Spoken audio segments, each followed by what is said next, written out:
Hey there, ladies and gentlemen, and welcome back. I'm your host, Pattsun, and today we're going to be taking a look at r/malicious compliance, where OP helped ruin a cheater's life. Let's begin. Am I the asshole for telling my half-brother the reason why mom wants nothing to do with him? Posted by Reddit user Daily Nightmare.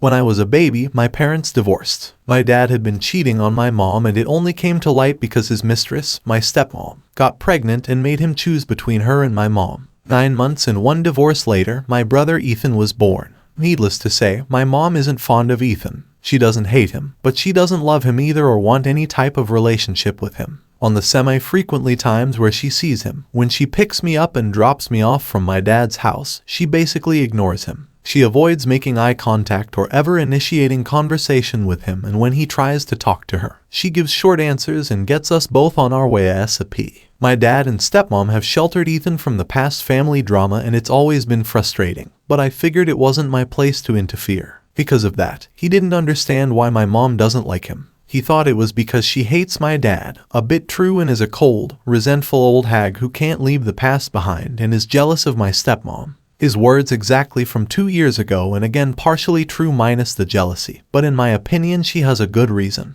Before y'all tell me that my mom lied to me about my dad's affair, he's admitted to everything as I've told it when I pressed him for details some years back. Anyway, on to the inciting incident. My mom planned a vacation and of course I was invited. But she also invited my paternal uncle who took my mom's side in the family schism that was the affair and divorce, and who still remains close friends with her to this day, and his kids. When Ethan found out that his cousins were invited on the vacation but not him, he broke down and came to me asking why my mom hates him so much. He actually broke down crying. I felt so bad for him. I decided that he deserved to know the truth. I tried to break the truth as gently as I possibly could. But there's really no good way to tell a sobbing kid that he's the result of cheating, and that's why my mom never wanted a relationship with him. The good side is that he wasn't crying anymore or mad at my mom. The bad side was that he was really pissed off at his parents. Well, I had to leave for the vacation. I'm actually riding on the flight, and my dad and stepmom have been blowing up my phone. They're furious at me for telling him before he was ready. I let my mom know the situation, and she told me that that was kind of a jerk move because I dropped a bomb and left them to clean up the mess. Ethan isn't exactly emotionally mature, and considering the fury that I last saw him in, I wouldn't want to deal with that clusterfuck either. Now I'm thinking I might have undermined my dad and stepmom's parenting, and maybe I should have at least waited until after I got back so I could help prevent the implosion that's going on back home. Am I the asshole? OP, you're not the asshole at all. It seems to me that his parents were the ones who were not ready. They were happy to shit-talk your mom to your brother. I mean, where do you think your brother got the idea that your mom was a resentful old hag? It's from them, and I'd be willing to bet real money that your stepmother was the one to refer to her in that way. They never would have told them the truth if you didn't. It was easier to just paint your mom as the bad guy instead of revealing they were the actual assholes all along. And now for today's second story. Approve the order? Okay, boss. Posted by Reddit user Cold Karma.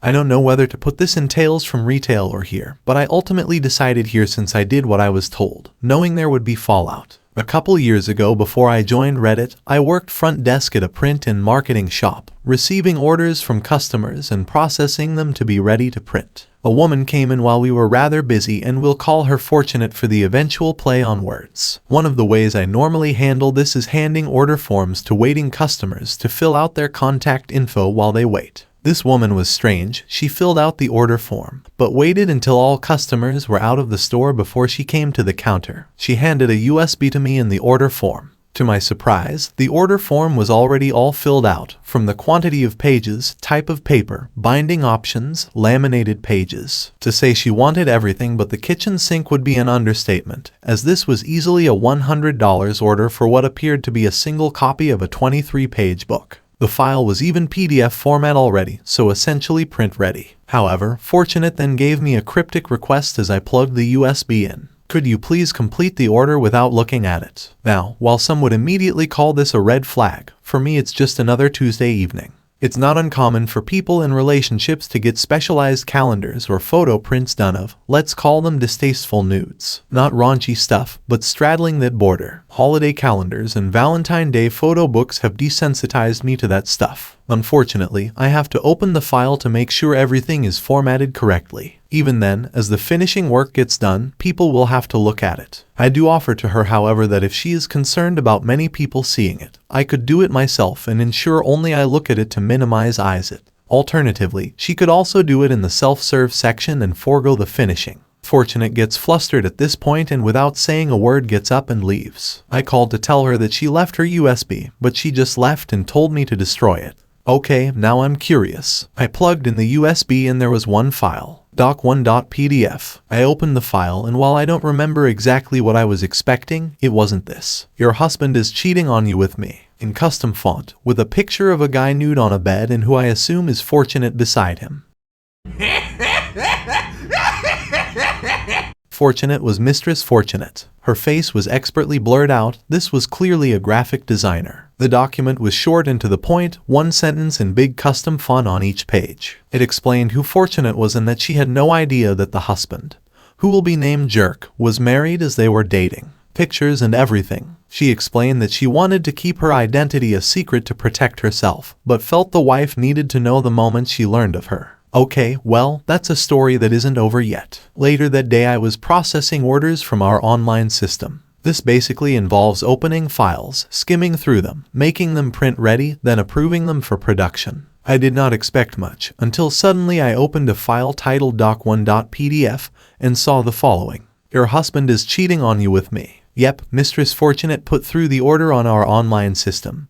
But something was off. Fortunate had a very unique name, but this name was Mary. The phone number and address were also different. She didn't. I immediately brought this to my manager's attention. While I currently have the best boss ever, my first boss was not so good. We'll call her Karen. I told Karen what I thought was going on and said I was uncomfortable approving this order. Karen took the USB and looked the file over. She then asked me if it went against any of our big no's. Basically anything illegal, copyrighted stuff, sheet music or original art not signed off by the artist. I said no, but explained that I didn't think the customer listed on the contact info was the customer. If it doesn't go against our policies, we have to produce it. Okay, you're the boss. I'm pretty sure she was only seeing $signs for minimum work. But whatever. I pushed the job through to production, though I had a note to it saying under instruction of Karen to cover my own butt. The night shift manager, who is now my current manager, let's call him D, messaged me about the job as it was pushed to them due to the amount of finishing it needed. And I told them the story behind it. D told me that I should not have to deal with the fallout, and told me to take the next 2 days personal time off and he will make sure to reimburse that time. I gladly did. The fallout. Obviously this is second-hand information, but things got heated. When my replacement called Mistress Fortunate the next to tell her her order was ready, the person on the other side was confused. She didn't place an order. My coworker insisted she come to pick it up. A few hours later, a person who was not Mistress Fortunate came in to pick up the order, Mary. I don't remember the exact way it was described to me. It was in sports lingo, but it translated to she didn't even open the book. She saw the cover page, threw the book at me and marched out the door. There then proceeded a fight in the parking lot between Mary and Jerk. Mary eventually took the keys to the car and left Jerk out on the sidewalk. Jerk then came into the print shop and started blaming everyone in there for ruining his life. A brochure display was smashed on a self-serve printer, breaking the display and cracking the printer casing. Fortunately still functional, those things are like Nokia phones. Cops were called, but Jerk was gone by the time they arrived. Karen tried to throw me and the night crew under the bus for the incident. We had a meeting with HR where Karen screwed up and the HR rep had a brain. HR, well, technically it's not his fault for approving the order. How was he supposed to know it wasn't her? Karen, because he told me he knew it was her. HR, wait, so he brought this to your attention and you still had him approve the order. Points out the note I placed on the order. Karen, opens mouth, inserts foot. Come to think about it, I think this started the downfall of Karen as my manager. But I didn't have anything to do with that story, so I'll leave it to the ones who led that coup against her. Why did this story come up years after it happened? Well, my boss was going through files on Karen's old computer, and he found a file named doc1.pdf. Edit, okay, I know I suck at English. I know the difference between your and your, but genuinely I don't often care. You all know what I mean. I think there are easier ways to tell the wife she was being cheated on. She deserves to know the truth. Yes, I agree. But not like this. Don't put the underpaid retail workers in harm's way at least. Mistress Fortunate is just a dickhead.